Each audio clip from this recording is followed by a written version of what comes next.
Today I'll read the patch notes for the World of Warships Legends May 2026 update. That way you don't have to. I've skimmed the patch notes, but I haven't fully read all the details. All I know is there's a lot to get through between the notes themselves and the Ministry of Balance, so we're gonna start right in with the campaign. The Blooming Mountain Campaign. It's a 4-week campaign featuring brand new Japanese Tier 7. That's nice to see battleship, premium battleship that is, Inamura, as its final reward, as well as lots of other rewards. Inamura is a hypothetical battle cruiser that boasts fast reloading, accurate 410mm guns with solid AP shells, as well as improved HE shells with great penetration and fire starting chances. She's also fast, can go faster thanks to her engine boost, and has good concealment. I assume that means she has poor armor, but fair enough. I don't know if this is like supposed to be based off one of the Japanese battle cruisers from the PC, the Bungo line. Maybe that is. Maybe it's like the Adatara or something. Seems unique to Legends. To obtain Inamura, complete the campaign's 80 milestones with active Admiralty backing, catch-up mechanic, blah blah blah. You can also complete the challenges by playing War Tales. I did see later on in the patch notes that that is coming back, so there you go. I have to see how that ship performs, but now World of Warships Legends is coming to PC. It's available on Steam and Xbox on PC. We're excited to announce World of Warships Legends fully launches on PC May 4th. The game will be available on Steam, Xbox PC. In both cases, cross progression is supported, so you can sync your progress with other platforms. To do this, when you launch the game on PC for the first time, log into your existing account using Steam. You can log into the Microsoft, Xbox, PlayStation, Apple, Google, or Facebook account. Xbox on PC, you can log in with the Microsoft account. Important note, you can only sync your progress the first time you log into PC. If you create a new account on PC, you won't be able to sync it with your other account. If you don't want to sync your account progress with other platforms, simply create a fresh account on Steam or Xbox on PC.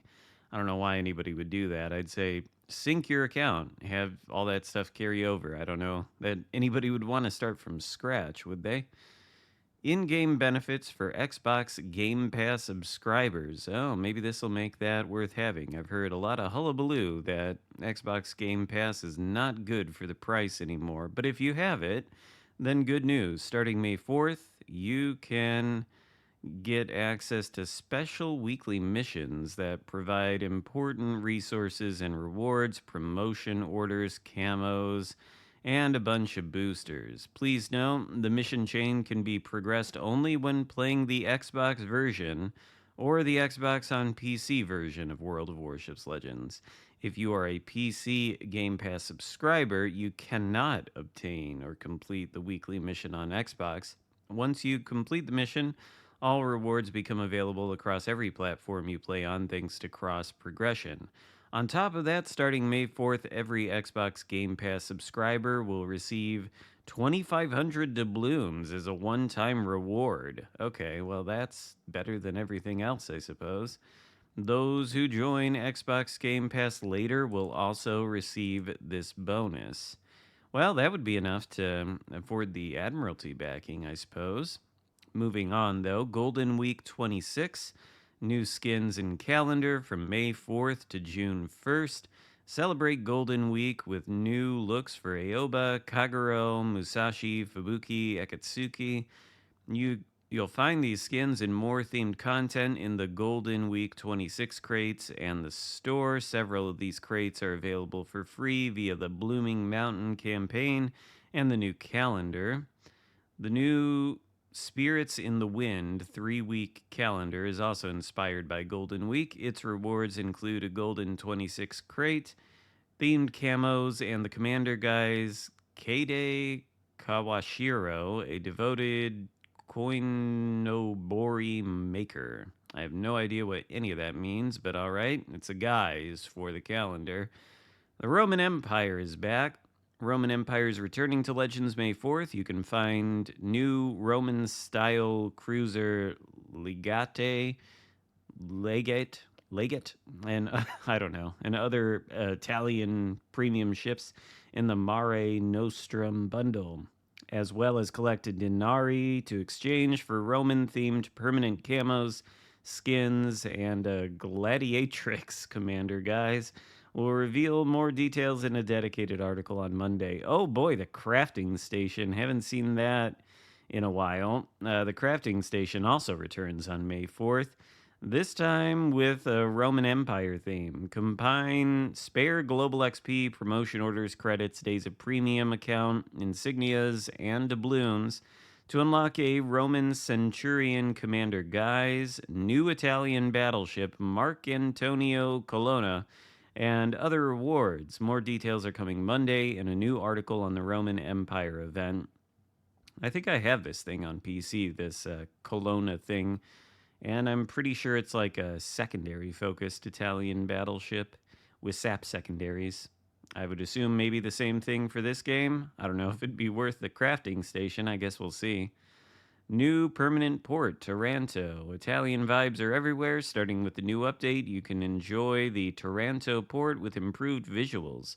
From May 4th to June 1st, it'll be set as the default and feature special decorations inspired by the Roman Empire event. After that, console and PC players will be able to select the Taranto port anytime from the full list of ports, okay? Full release of the Pan American Cruiser line. Probably the less said on this, the better. All these ships are now free to grind and research. And, they have that advanced sonar thing. I don't think they're particularly good, but, well, I wouldn't have recommended anybody bought them in early access. So I suppose you can find out for yourself whether you agree with me that they're not good, and you can do it for free now. So that's good.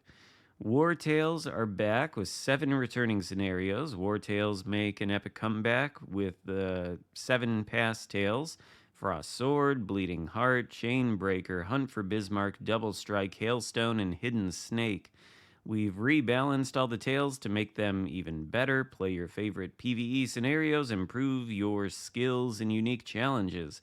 Plus, complete 7 small missions to receive 7 patch symbols representing each tale if you haven't received them before.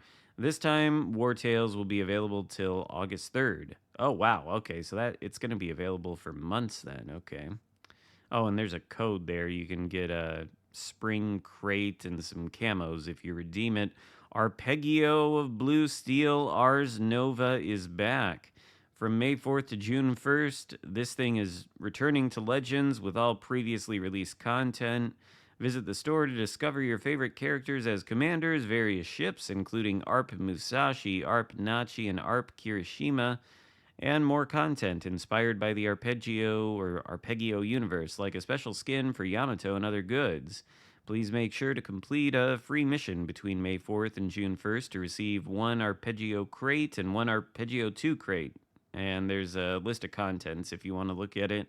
I'd say out of all these, well, you might want Haruna for the secondary builds.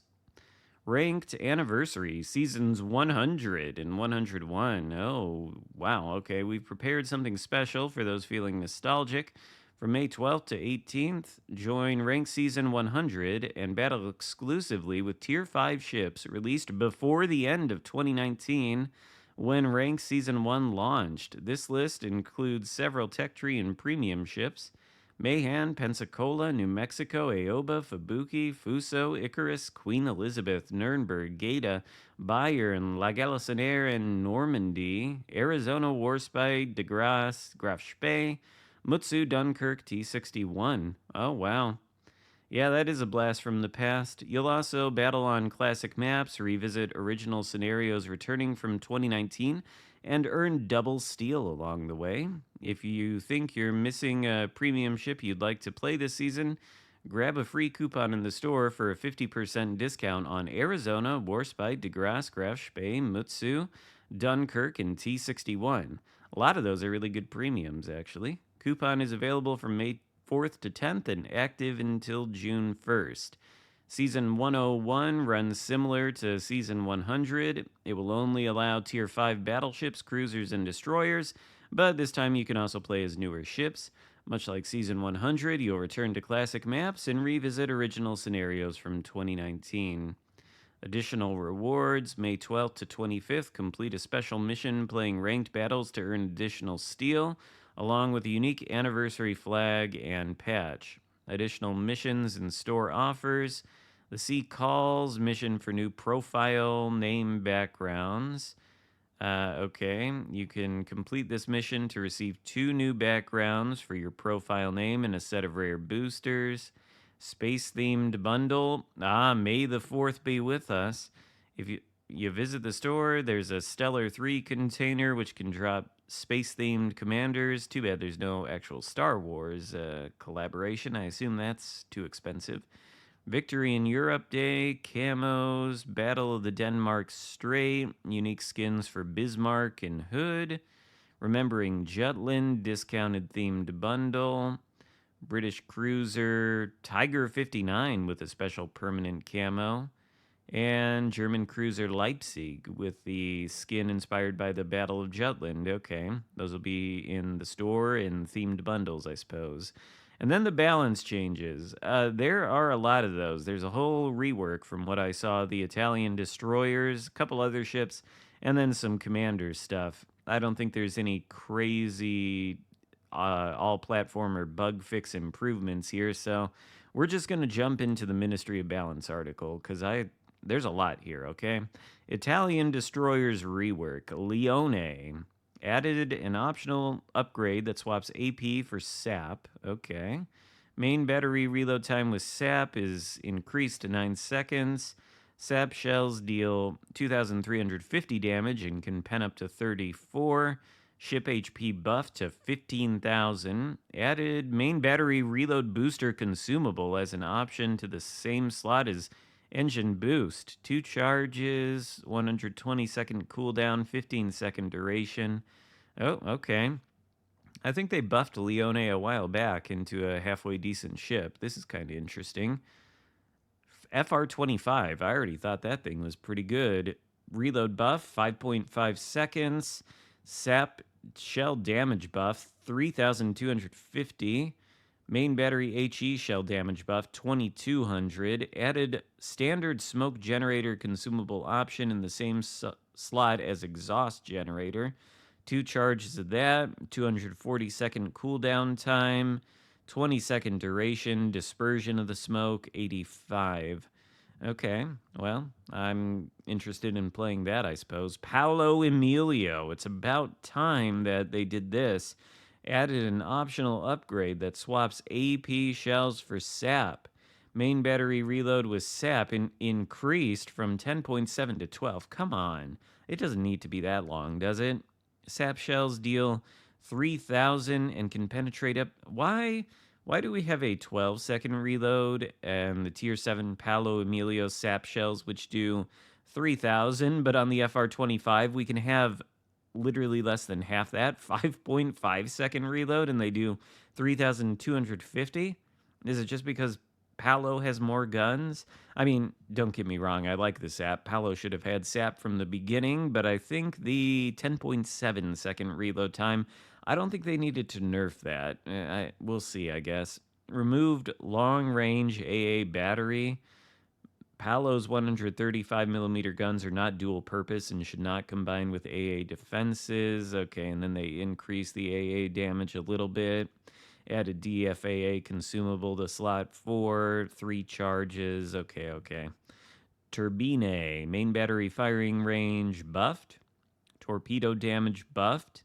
Torpedo speed buffed. And flooding chance buffed. I think that's the same story for all these then. Maestrale. Yeah, well, torpedo speed increased, damage buffed, flooding chance buffed, torpedo damage increased to 10K. Well, 56 knots. It's not like these things are that much faster. Aviere, main battery reload time reduced to 6.5. HE damage buffed, HE fire chance buffed, detectability buffed, And HP all buffed on Aviere. Same thing, I think, with Luca Tarigo. Buff to the main battery range, HE, fire chance, hull, detect. Okay. So all these higher tier ones are getting DPM upgrades to the main battery guns. Same thing for Cuniberti. I don't really think I need to read all of these particular buffs. But this is good. I think the Italian destroyer line probably did need something. Adriatico, that's the one I play most of the time. 10.01 km base range, 7.3 km detect instead of 7.7. Torpedo damage 12k, torpedo range 12 km. Okay. Flooding chance buffed. Torpedo range. Oh, okay. Upgraded torpedoes. Yep, fair enough. 13,900 for the upgraded torpedo damage. No buff to the reload time, though. Maybe Adriatico didn't really need a reload buff to the main battery guns, but this will be nice. Maybe the Italian destroyers will become more worth playing. I don't know how great they are to play these days, to be honest with you. Sometimes they're fun, but sometimes not. The sap certainly feels good to shoot at other destroyers, but they're so conspicuous and detectable. And yeah, this should help a little bit with that, though. The detectability buffs are nice. Changes to Italian commanders. Luigi Rizzo added the go all out skill. Oh boy. And that reduces the detectability by 10% while the engine boost is active, but increases engine boost cooldown time by 35%. Fulgosi added Go All Out, added Fully Packed. Okay, now that's interesting. No, I don't think any destroyer commander has fully packed in the game except for Fulgosi now. Okay. Now that's intriguing. Carlo Bergamini added the Go All Out skill, of course. And okay, that's it for Carlo. Changes to other ships. Roma. Okay, detectability range after firing in smoke reduced to 10.4. Sure. I guess all the other battleships of the Italian line has a ridiculous smoke firing penalty like that, so why not Roma? Sevastopol, detectability after firing in smoke buffed slightly for some reason. Concealment buffed slightly. Repair party duration reduced from 60 to 40 seconds. Repair party recovery per second increased from zero point 0.5 to 0.75%.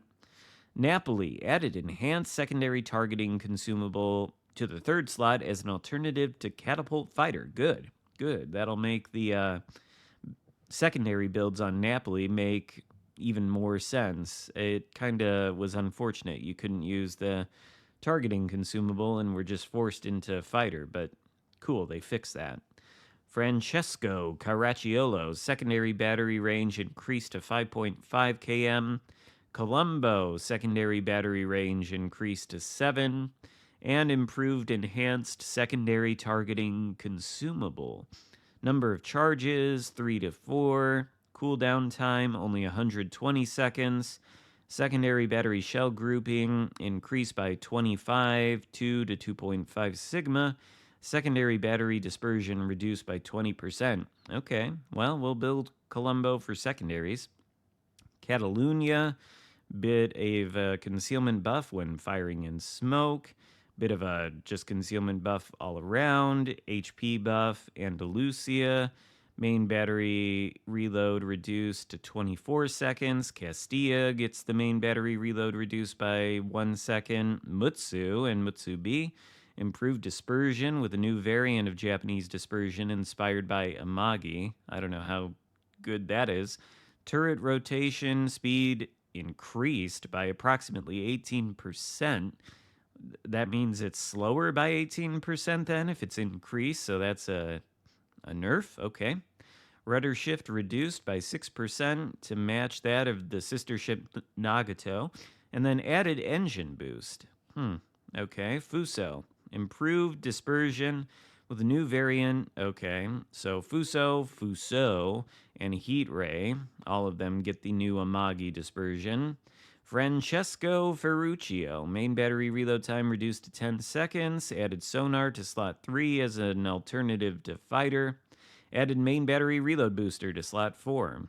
Nachi. Main battery firing range increased, reload time reduced, AP ricochet angles increased from 45 to 60 to 55 to 70 degrees. Ooh, improved repair party. Number of charges increased from 2 to 3. HP generation increased from zero point 0.7 to 1% per second. And then, well, I guess the Pan American cruisers, some of them do in fact get buffs, just not the ones they probably need. Buffs to the AA on Allende and Santander. Also, buffs to the AA on Manfred von Richthofen. Okay. And then changes to various commander skills. Brawler. It's about time they did something to this one. Battleship range is now reduced by a maximum of 8% instead of 10. I think that's a little too harsh. Battleship reload time is now reduced by 12% instead of 10. I suppose that's a buff then. That's fairly significant. Properly meticulous, secondary battery survivability 30% max. Secondary dispersion reduced by 15% max, and reload time reduced by 15% max. Not too much of a change there. Firefighter damage control party duration is reduced by 20 instead of 40%. Okay. Running with scissors, main battery dispersion drawback removed. That's wow, that's a huge buff to that skill then. There's no downside to it except the opportunity cost of not using some other legendary row skill like fight fire with fire. Still, that's kind of disgusting for things that I like to run that on, like the Rhode Island, for example.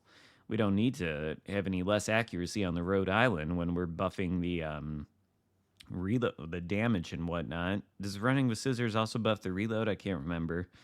I don't think so. I think it buffs turret traverse and damage. Artisan's Touch Citadel damage is now increased up to 15%. Scrap Iron Flotilla. Okay. That it's now decreased to 0.25% instead. Okay, so it's a nerf to that. You can kind of use that as the zombie skill, I believe. So that is nerfed to 0.25% instead of 0.4% max. Every time you lose 1% of HP from your ship, the incoming damage is decreased by 0.25%. Okay. Air support, the distance to activate the special effect is reduced from 9 to 8. Hidden Hand, damage to torpedoes launched by airstrike is now reduced to 15% instead of 10. Trident Gambit, torpedo reload time after your first and following every third torpedo launched in battle counted separately for each launcher is reduced by up to 30% instead of 40. So, yeah, a lot of balance changes here. I think this has taken a very long time to read, 23 minutes at this point. So I don't have too much more to say about this update other than we'll be testing out a lot of things come May 4th. Let me know what you think of the update in the comments. Consider subscribing if you haven't already, and I'll see you next time. Goodbye.